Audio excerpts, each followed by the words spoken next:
Now at 5, Marion County's mask mandate takes effect tomorrow. Meet a man who says his story will make you appreciate the reason behind the requirement. One business after another is crumbling, and, at this point, we don't know what to do. Why some small business owners inside the city market say they need help in order to keep their doors open. Helping children impacted by gun violence head back to school. I'm Nicole Griffin tonight with details on why your support is needed to make it possible.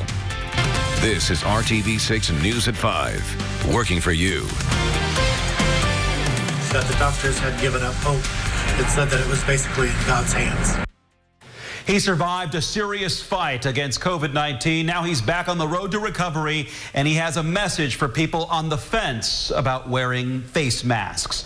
Good evening here at 5 o'clock, and thanks for joining us. I'm Mark Mullins. And I'm Amanda Starantino. We begin with a story that's very timely for Marion County residents who will be required to wear masks in public starting tomorrow. Tonight we hear from a Kokomo man who says wearing a mask should be a no-brainer, and he knows what he's talking about. Troy Washington shares his story. James Kemp was diagnosed with COVID-19 in April. Everybody needs to wear a mask. They need to make sure that they're doing social distancing 6 feet apart. It can hit anybody. And if they're not wearing a mask, they're putting themselves and other people at risk. It's really important to make sure that you're wearing a mask, you're washing your hands or using an alcohol gel in between washings, and stay 6 feet apart.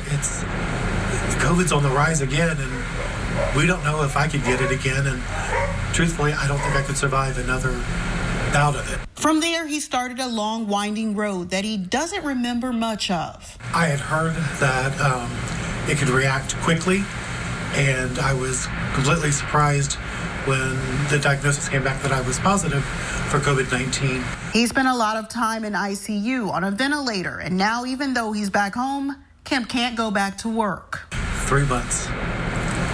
St. Vincent, Kokomo, St. Vincent, Seton, and then finally RHI for intensive rehab. Because he now relies on a walker, he had to convert a downstairs room into his bedroom just to be comfortable. That's why he's making the plea for people to just mask up. To please wear masks. I mean, that's just a simple thing. If it's uncomfortable, deal with it. I deal with it all the time. I dealt with it for 6 weeks in therapy. Working for you in Kokomo, Troy Washington, RTV6.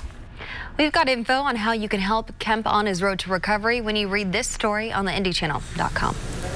The Indianapolis Zoo will make sure its guests follow the mask mandate starting tomorrow. Visitors will have to wear a mask to enter the zoo. Those without a mask can buy one at the gate for $1 before entering. You will not be required to wear the mask the entire time at the zoo, but masks will be required in any building, all events, and any outdoor area where social distancing of at least 6 feet is not possible. Remember, all guests are still required to have a timed ticket, which can be purchased at the IndianapolisZoo.com. Tomorrow afternoon, Mayor Hogsett and Marion County Public Health Director Dr. Virginia Kane will distribute free face coverings to people who participate in the drive-through food bank at Gleaner's Food Bank. That will take place at 2 p.m. at Gleaner's, 3737 Waldemere Avenue. And the state is reporting a slight increase in COVID-19 numbers today. The health department says there were 455 new cases of coronavirus, pushing Indiana past the 49,000 mark.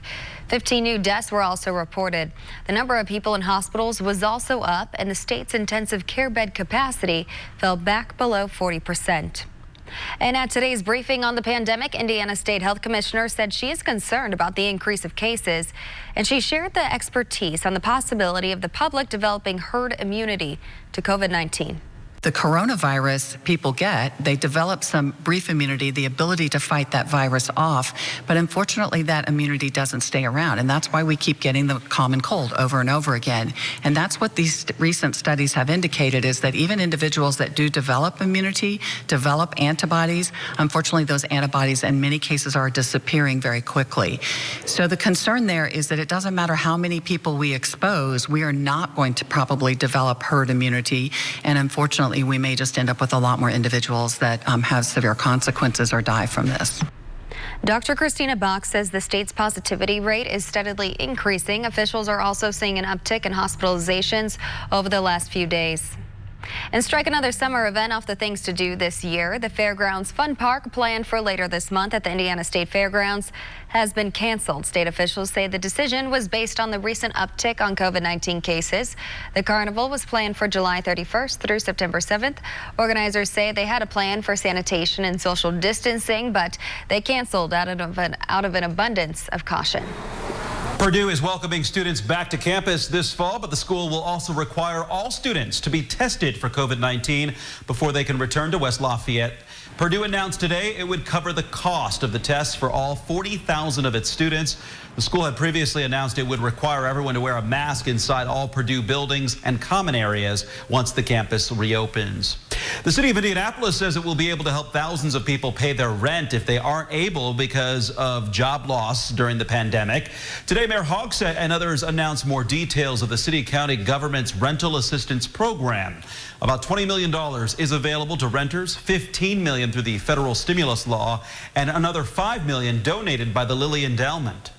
We anticipate an impact on between 7,000 and 11,000 households, providing up to 3 months of rental assistance. The city will start taking applications for rental assistance on Monday. You can find out more information and see if you qualify at the website that we have there on your screen. It is indyrent.org. Another day with thunderstorms. You get the sunshine in the morning, thunderstorms that pop up in the afternoon, and that's what we have across central Indiana right now. The thunderstorms have developed and putting down some heavy rainfall and in some cases damaging wind. I'll take you to the north. You can see looking there at the towering thunderstorms. There's a warning in Howard County and Tipton County until 5:30. There's been some wind damage reported in Kokomo. We'll zoom in here, starting to let up a bit in Kokomo and stretch south along 31. What you can expect, some 60-mile-per-hour winds, quarter-size hail with this. The core of this just to the east of 31, but in a north-south line there. And you'll notice from Indianapolis as the showers end, see this little line that fans out? It's building more storms west of Lebanon and then between Lebanon and Noblesville. The larger picture, temperatures cooled by the rain, 78 in Indy, but it's 92 in Lafayette. When will we break this cycle of afternoon thunderstorms? And your weekend forecast as well coming up. The autopsy report for DeAndre Reed has been completed, but Reed's family may not see the results for a while. Call 6 has learned the special prosecutor in this case has asked that it not to be released to the family. Rosemary Corey says releasing the autopsy report at this time might impede the ongoing investigation. 21-year-old Reed was shot and killed by a Metro police officer following a pursuit on May 6th. Reed was live streaming on Facebook as he led police on a chase, parked the car, and then jumped out and ran. Police say he fired a gun at them. Investigators say a gun was found lying next to his body. Ballistics from the investigation still have not been completed. There is work being done to assist families impacted by gun violence in Indianapolis. A local organization is trying to help take some of the financial burden off of those caring for children who have been personally impacted by providing school supplies for the upcoming year. RTV6's Nicole Griffin is finding out the organization is now calling on the community to help out with this effort. Purpose for My Pain is a support group for family members here in Indianapolis that have been impacted by gun violence. For the first time ever this year, they are holding a back-to-school giveaway, and they are hoping to help around 100 families. I just feel like in the aftermath of gun violence, families are forgotten. It's a forgotten sector, and there's so much that comes with the aftermath. It's a feeling DeAndre Reed knows very well. Her son Dre was hit by a stray bullet when he was 13 years old. He's now 19 and a quadriplegic. The shooting not only changed DeAndre and her family's life, but the care he requires is costly. Dre now stays at a 24-hour rehab and nursing facility. It changes everything. You know, I met with the family yesterday of a young man who was shot 2 years ago and is now a quadriplegic. And we just started talking about needing a wheelchair van for quality of life, needing a specialized wheelchair for quality of life. Those are the things that matter. Those are the things a lot of people forget about. In an effort to help families impacted by gun violence, Purpose for My Pain is collecting school supplies for their back-to-school giveaway. The contactless event will be held at the MLK Community Center on July 18th from 11 a.m. until 2 p.m. But they still need donations, everything from backpacks to paper and pens.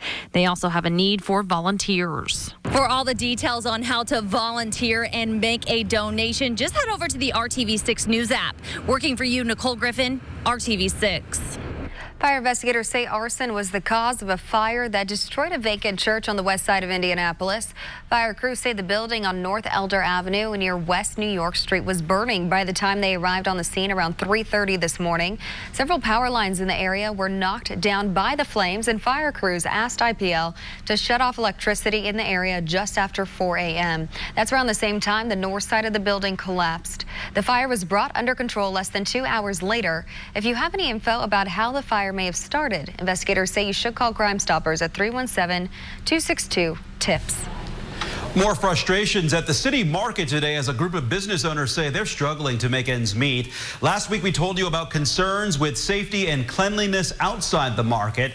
Some say that, paired with the pandemic, creates a tough situation for business owners, and they want the city to step in. RTV6's Megan Sanctorum explains why and how management is responding. This isn't what the city market used to look like at lunchtime. Normally, you'd see long lines everywhere, but today, a much different scene. Small business owners telling us they're having a hard time bouncing back after the pandemic. It's a much slower pace at City Market these days. Some business owners saying they're only bringing in a fraction of what they're used to making.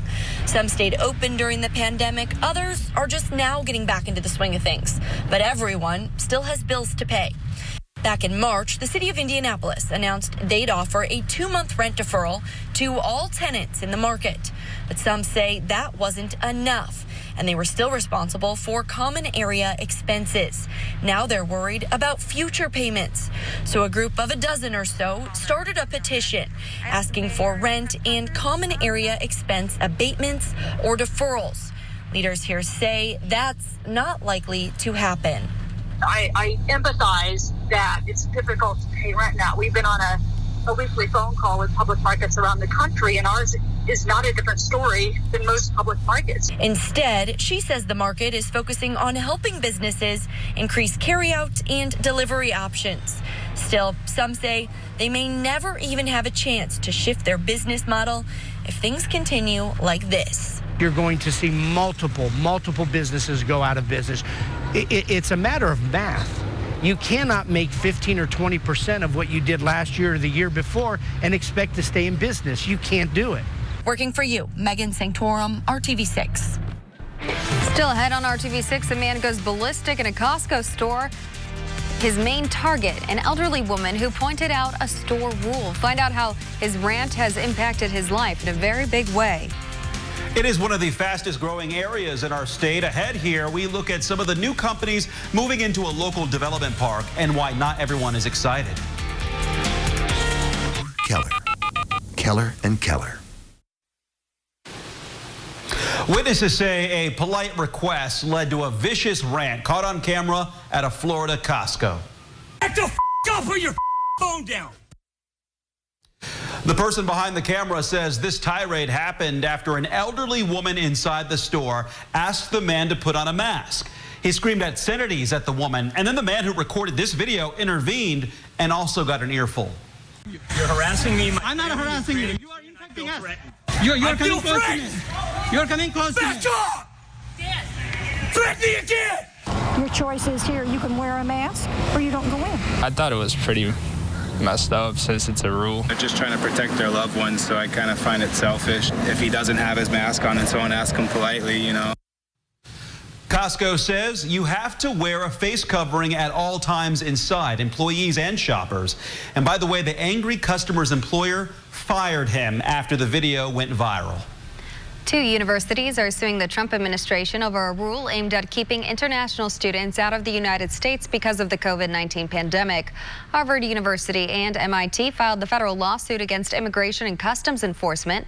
This week, ICE announced that international college students would have to leave the country if their fall classes are taught entirely online due to the COVID-19 pandemic. And today, Indiana University issued a statement criticizing the Trump administration's rule. IU Vice President Hannah Bucksbaum said this, quote, "It is unconscionable to inflict this level of uncertainty on those who have invested their time and trust in U.S. educational institutions, as it would be to force our international students to leave their homes, their classmates, and their academic communities because of a university's decision made in the interest of public health and safety," end quote. Lots to talk about today. For a while, you could relax outside. That's what this gentleman was doing, reading a little book. What a humid day. To say it's humid is an understatement. It's kind of a tropical feel out there, but if you're in the shade, that helps. That's at Butler University today. Rainfall, when it rains, it all outpours. We've got flood advisories in Howard and Tipton County from Kokomo on down to Tipton now. The thunderstorm warning in effect until the bottom of the hour for Tipton County. The reports of wind damage north end of Kokomo, some trees down, some power outages as a result of that. That's in Howard County.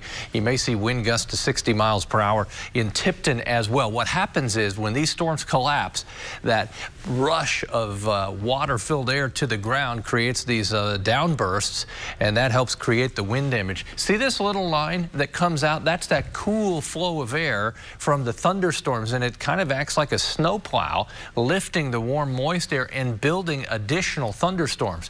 But from Sharpsville down to Tipton, anywhere along 31, torrential rainfall and that threat for 60-mile-per-hour wind gusts.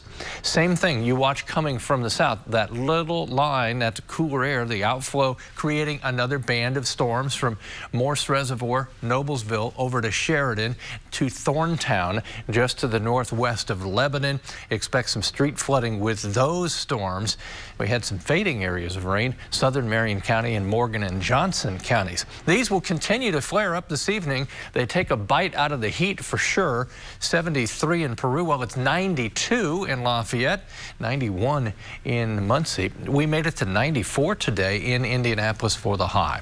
Between now and 11, we'll calm things down once again. Same routine tomorrow, though. Thunderstorms flare up after noon, and I mean by 12 o'clock, and then into the afternoon hours, these thunderstorms develop. 93 for the high, again putting down heavy rainfall with isolated severe storms possible.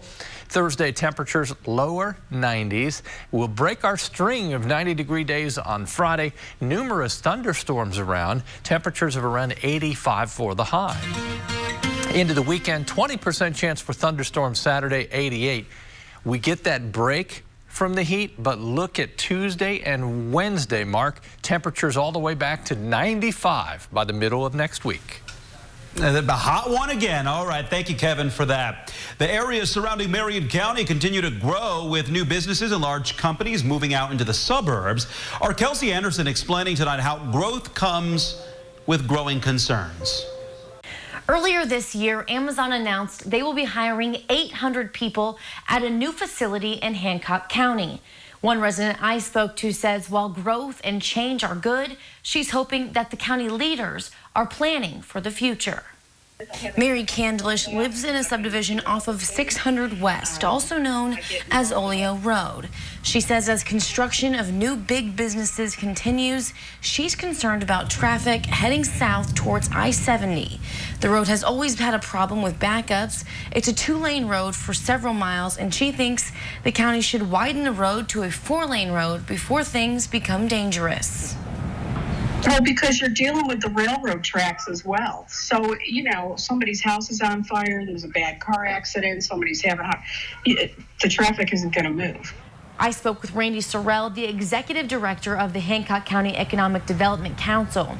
He says they've had groups come out and do studies on the roads, and what they're doing now is exactly what the experts envisioned. But that doesn't mean that's the end of the change. What we do today, 50 years from now, will they do something else? Right. I mean, this road like any road, you don't do it once and then you're done with it. You do something to meet that need in the immediate future, the near future, but eventually you have to do something else. Amazon has not said yet when exactly they plan to start working in Hancock County, but I did speak to Ambrose Property Group, and they say they've already started building the second of 4 buildings slated for that lot, and they're hoping they can bring more big names to the area. Working for you, Kelsey Anderson, RTV6. Weekdays from 4:30 to 7. The latest fashion trend this year is the face mask. It's helping to keep people safe during the coronavirus pandemic, but it sometimes makes social distancing hard, especially when you're eating or drinking, and that's where Shut Your Mouth comes in. The Texas-based company has created a face mask with a zipper in over your mouth that makes it easy to just unzip and take a gulp of water or a bite of food.